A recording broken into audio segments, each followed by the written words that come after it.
Good morning, students. Myself, Major Komal Katyal, Department of Zoology, GK Govani Government College, Peenmal. Today, we will discuss about the gastrulation in the series of lecture on embryology. Now, what is gastrulation? The events that transform a blastula into a gastrula are collectively called gastrulation. कहने का मतलब यह है कि कोरक से gastrula का निर्माण की प्रक्रिया को गैस्ट्रुला भवन या गैस्ट्रुलेशन कहा जाता है. McEwan in 1923 defined it as the formation of the primordial gastric or the gut cavity called the archentron. If you look at the word archentron, archi means primitive and entron means gut. So during gastrulation, a primitive gut or the gut cavity is formed that is known as archentron. The process also involves the development of two of the three germ layers referred to as the ectoderm, that is the epiblast, and the endoderm, which is known as the hypoblast.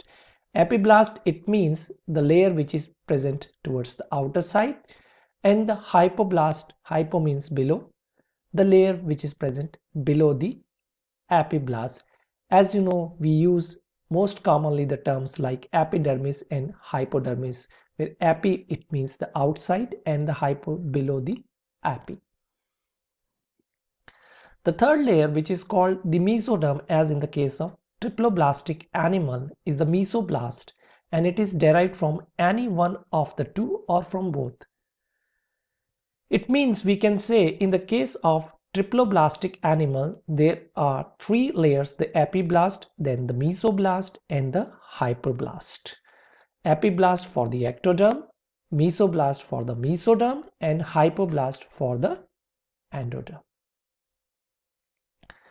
During the gastrulation, the cell recognized and rearranged, and this arrangement of cells is brought about by very complex but coordinated movements and shifting of position of large masses of cells.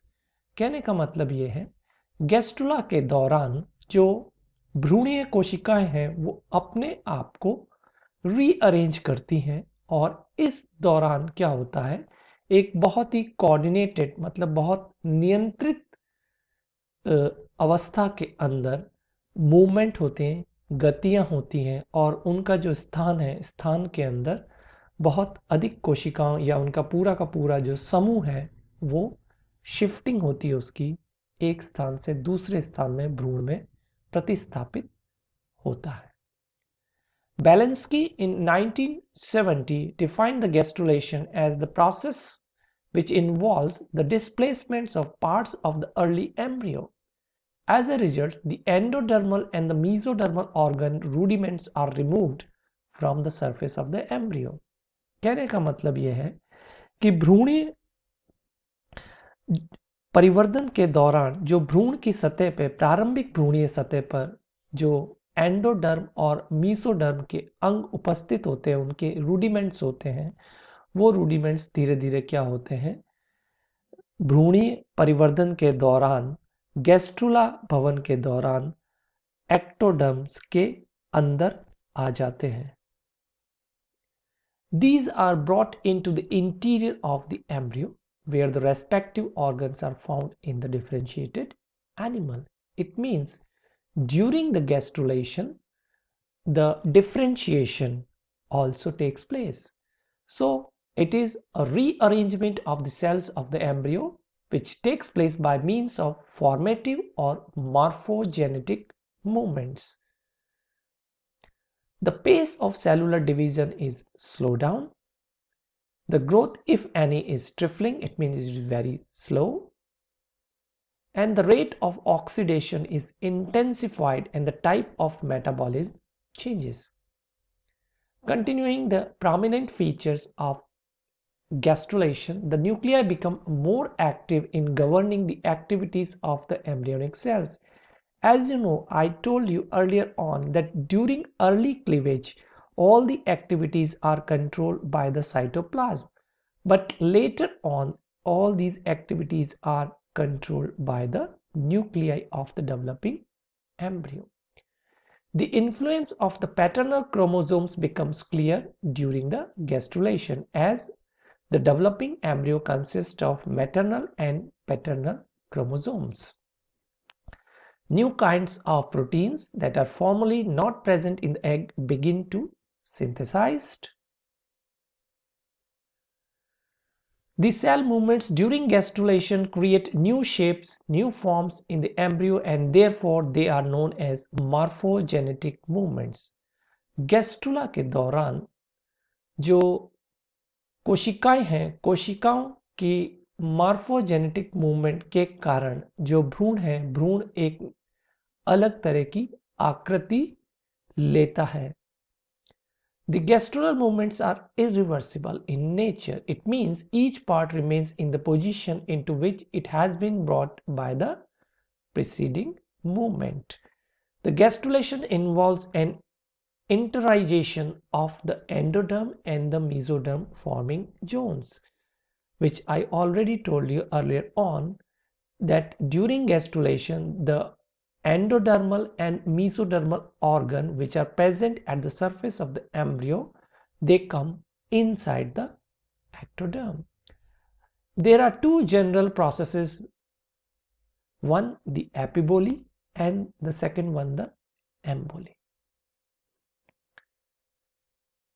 Now this is the summary of various gastrular movement taking place in the various kind of animals. First, the example of invagination, which is known as the infolding of cell sheet into the embryo. Second one is the involution, that is interning of cell sheet over the basal surface. Third one is the ingression, that is the migration of individual cell into the embryo. Example given as sea urchin mesoderm. Then the delamination, that is the splitting और migration of one sheet into two sheets, मतलब एक स्तर से दो स्तर का निर्माण. Then the epibolic movement, which is the expansion of one cell sheet over the other cells. So these are some examples of the morphogenetic or the gastrular movement. Now let us discuss about the epiboly. It is derived from the Greek word which means throwing on or extending upon. This is a morphogenetic movement which involves overgrowth of the ectoderm forming regions around the endoderm forming regions. कहने का मतलब यह है इस दौरान जो ectoderm की कोशिकाएं हैं वो क्या करती हैं, धीरे धीरे एंडोडर्म फॉर्मिंग रीजन या एंडोडर्म की कोशिकाओं के चारों तरफ एक स्तर का निर्माण या एक बाह्य स्तर का निर्माण करती. It is characterized by a rapid proliferation of the cells in the animal half and concomitant spreading of this enlarging sheet of cells over the vegetal half. The movement takes place not due to any actual process of stretching but on account of active cell division in the overgrown layers. This is again the example showing that how the gastrulation is taking place leads to formation of the primitive gut, which is shown in the third diagram, that is the archenteron, the primitive gut.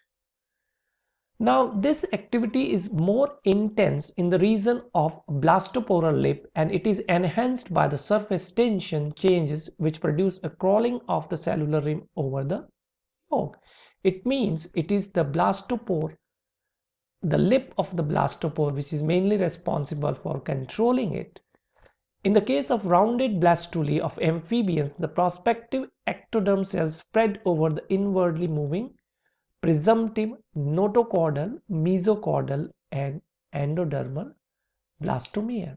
While in the case of flattened blastulae of teleosphecies, reptiles, birds, it takes place in the form of antero-posterior extension associated with migration and expansion of the ectodermal blastomere on the peripheral region. Let us take the example of the gastrula of frog. the late, early, middle, and the late. First the late blastula, then the early gastrula, then the middle gastrula, and the late gastrula, and ultimately the early development of the nervous system, that is the neurula. Now about the embolic movements. It is also derived from the Greek meaning throw in or thrust in.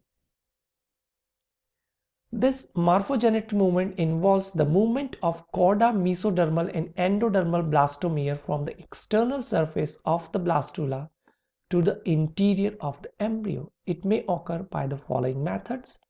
First one, the invagination. It is the movement of infolding of inward banding of the endoderm and mesoderm. In this process, the vegetal half of the blastula is pushed in until it almost touches the animal half opposite to it, as you can see in the next slide. The involution or inflection, it means turning in, that is the rolling under of chorda mesodermal cell along the blastopolar lip. As a result, the cells located on the external margin of the blastopolar roll over the lip and are brought about the inside of the lip just beneath the ectoderma. It is mostly active in the dorsal lip of the blastopore. Then the third one, that is the infiltration. This process involves the inwandering or infiltration of the cells from the blastoderm into blastocele lying beneath. In this case, the cells originating soon spread out to form a continuous layer called the hypoblast. The delamination, it is the splitting of the cells from the pre-existing layer. The concurrence, it is the movement of cell masses towards each other from two bilateral situated areas and their fusion into one cell mass, particularly in the region of blastopore. Then the convergence. Convergence is the movement of groups of cells from each entire posterior half of the blastoder towards the median line, forming the axial structure of the embryo. Here you can see the example of the gastrulation taking place in the birds, where there is formation of the epiblast, hypoblast, and later on there is formation of the mesoblast. The ingration is the inward migration of mesoendodermal forming cells from the external layer of blastula or the blastodisc into the blastocele. It may be multipolar, as it occurs of many parts, or unipolar if it occurs only from the one region. Then the extension or elongation, it is the extension of cellular masses in the antero-posterior axis during the gastrulation. The constriction is used for convergence of cells areas which result in the gradual closure of the blastopore. It occurs in the frog's egg of gastrulation and is due to narrowing of the marginal zone and a pull of the dorsal lip. The divergence, just opposite of the convergence, it is opposite to it after the cells have involuted over the blastopore lips. During the gastrulation, they migrate and diverge to their future position within the developing embryo. Now, the significance. The gastrulation brings the presumptive structure from a position on the external surface of the blastula into their definitive positions. It is necessary for the morphogenesis of nervous system. This can be proved by producing abnormal gastrulae called exagastrulae of frog.